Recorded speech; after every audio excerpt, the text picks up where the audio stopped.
અમરેલી જિલ્લા કોંગ્રેસ સમિતિ અને ખાંભા તાલુકા કોંગ્રેસ સમિતિ દ્વારા જાહેર કરેલા કાર્યક્રમ મુજબ ખેતી બચાવો સત્યાગ્રહ આજ ખાંભાના પાદરમાં પહોંચ્યો છે। આપણે સૌ જાણીએ છીએ કે જગતના લોકોના ભૂખને ઠારનારો જગતનો તાત ખુદ જીવવા માટે સંઘર્ષ કરી રહ્યો છે।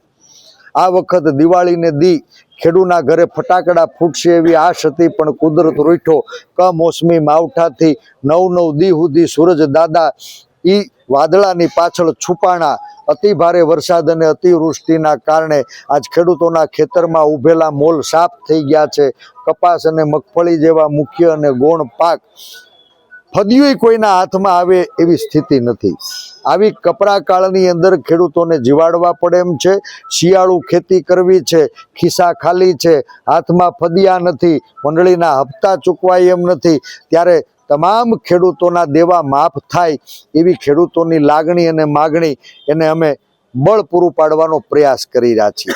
આ સરકાર વીતેલા 10 વર્ષમાં મુઠ્ઠીભર ઉદ્યોગપતિઓના 16 લાખ અને 35,000 કરોડ માફ કરી શકે તો મારા ખેડૂતોના 2-5 લાખના દેવા શું કામે માફ ન થાય એવી ખેડૂતોની લાગણી અને માગણીને ખાંભા તાલુકાની અંદર ઉપસ્થિત બધાએ આગેવાનોએ ટેકો આપ્યો છે। અંદાજિત વીઘા દીઠ કપાસ હોય કે માંડવી સરેરાશ 50,000 રૂપિયાનું નુકસાન થયું, ત્યારે સરકાર સંપૂર્ણ પાક નુકસાનીનું વળતર ચૂકવે એવી વિનંતી કરીએ છીએ। ખેડૂતોના સંપૂર્ણ દેવા માફ થાય એવી વિનંતી કરીએ છીએ અને આ ખેડૂતોને વળતર અને સંપૂર્ણ દેવા માફી માટે આપના મારફત ગુજરાતના 18,000 ગામડામાં બધાય ખેડૂતોને કહું છું કે નાત જાત ભાત ભૂલજો, રાજકીય વાડાઓથી ઉપર ઉઠજો, આપના હોય બાપના હોય કે કોંગ્રેસના બધાય આગેવાનોને તમે હારે મળીને જગાડજો।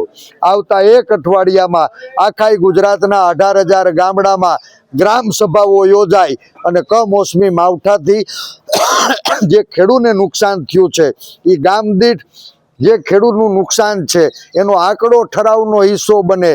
જે ખેડૂતો દેવાદાર બન્યા છે, ગામ દીઠ ખેડૂતોની ઉપર કેટલું દેવું છે એ દેવા બોજનો આંકડો ઠરાવનો હિસ્સો બને અને દરેક ગ્રામ પંચાયતમાં સરપંચ એ સંપૂર્ણ દેવા માફીનો ઠરાવ કરી અને રાજ્ય સરકારને મોકલે અને ન મોકલતા હોય ને એના ઘરનો દરવાજો ખટખટાવીને જરાક વાકી આંગળી કરજો એવી વિનંતી કરું છું।